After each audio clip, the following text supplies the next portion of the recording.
মঙ্গলবার লোকসভায় অপারেশন সিঁদুর নিয়ে 1 ঘন্টা 14 মিনিট বক্তব্য রাখেন কেন্দ্রীয় স্বরাষ্ট্রমন্ত্রী অমিত শাহ।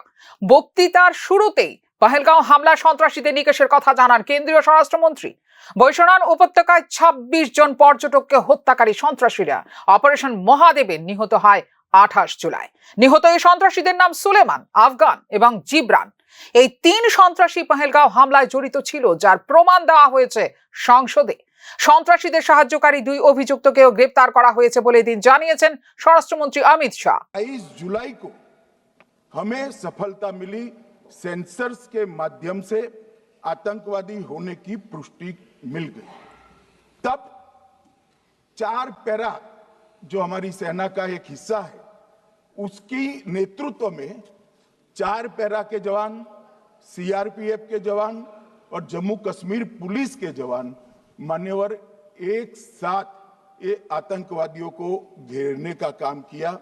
सेना, सीआरपीएफ, जम्मू कश्मीर पुलिस की मीटिंग भी की गई।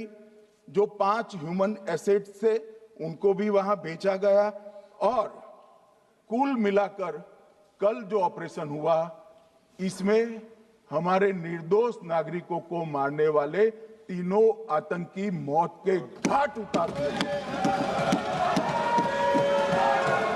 मान्यवर, तीनों के नाम मैंने बताए हैं। सुलेमान उर्फे फैजल जट, अफगान और जिब्रान। मान्यवर, वो तो एक आशंका थी कि यही लोगों ने घटना की है, मगर मैं बाद में एनआईए की जांच पर आता हूं। एनआईए ने पहले से ही इनको, जिन्होंने आसरा लिया था, वो लोगों को गिरफ्तार कर रखा था। उनको खाना पहुंचाने वाले लोगों को अपने कब्जे में रखा था। तो जब आतंकवादियों के शव श्रीनगर आए, इनसे पहचान कराई गई। 4 लोगों ने पहचान लिया, यही 3 लोग थे जिन्होंने पहलगांव में आतंकी घटना को। নিজের বক্তব্যে নেহেরু, ইন্দিরা, সন্ত্রাসবাদ, সোনিয়া, চিদাম্বরম, অটলজি, মনমোহন সিং, চীন, কাশ্মীর 370 ধারা বিষয়ে উল্লেখ করেন অমিত শাহ। কিন্তু আমেরিকা যুদ্ধবিরতি এবং ট্রাম্প সম্পর্কে কোনো মন্তব্য করেননি তিনি। অপারেশন সিঁদুর থেকে অপারেশন মহাদেব কিভাবে পরিচালিত হয়েছিল সে সম্পর্কে বিস্তারিত তথ্য দেন কেন্দ্রীয় স্বরাষ্ট্রমন্ত্রী। সিমলায় চুক্তি হয়েছিল, কিন্তু কংগ্রেস পিওকে চাইতে ভুলে গেছে বলে এদিন অভিযোগ করেন কেন্দ্রীয় স্বরাষ্ট্রমন্ত্রী। 370 ধারা বাতিলের মাধ্যমে সন্ত্রাসীদের মহামান্বিত করার অবসানও হয়েছে বলে এদিন লোকসভায় দাবি করেন কেন্দ্রীয় স্বরাষ্ট্রমন্ত্রী অমিত শাহ। এদিকে পহেলগাঁও হামলায় 26টি পরিবার ধ্বংস হয়ে গেছে, তাদের মধ্যে 25 জন ভারতীয় বলে এদিন লোকসভায় উল্লেখ করেন কংগ্রেস সাংসদ প্রিয়াঙ্কা গান্ধী। এতে হট্টগোল সৃষ্টি করেন ট্রেজারি বেঞ্চের সদস্যরা।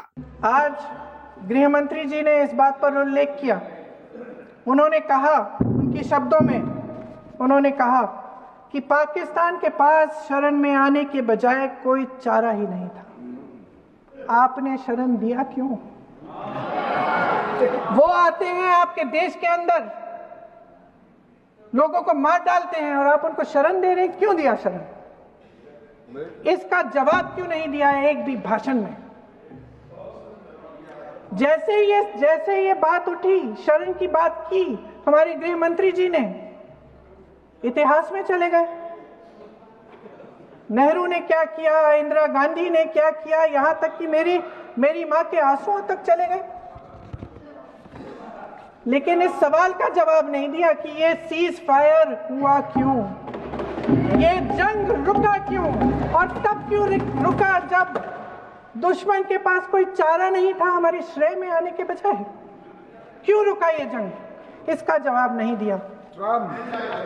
सिक्योरिटी क्यों नहीं थी वहां पे एक सैनिक क्यों नहीं दिखा?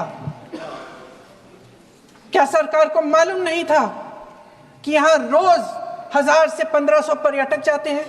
क्या सरकार को मालूम नहीं था कि यहां के पहुंचने के लिए जंगल के रास्ते से जाना पड़ता है? अगर कुछ हो जाएगा तो लोग वहां से निकल नहीं पाएंगे। एक चिकित्सा का इंतजाम नहीं था, फर्स्ट एड का इंतजाम नहीं था, कोई इंतजाम नहीं था, ना सुरक्षा का ना फर्स्ट एड का। इन लोगों को भगवान भरोसे छोड़ दिया गया। ये लोग वहां पे इस सरकार के भरोसे गए और इस सरकार ने उन्हें भगवान भरोसे छोड़ दिया। পহেলগাঁও জঙ্গি হামলা এবং তারপর পাকিস্তানে ভারতের প্রত্যাঘাতের এই সেনা অভিযান নিয়ে আলোচনার দাবি দীর্ঘদিন ধরেই তুলে আসছিল বিরোধী দলগুলো। কংগ্রেস সহ একাধিক দল থেকে জানানো হয়েছিল লিখিত আবেদনও।